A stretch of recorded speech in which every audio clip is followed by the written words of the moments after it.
example of liquid, milk and water. The vapor is coming out in a pot is gas, changing solid to liquid. Particle is solid.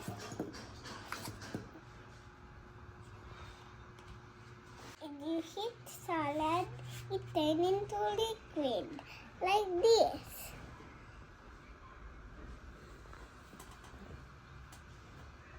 This is the particle it turns into liquid. Look!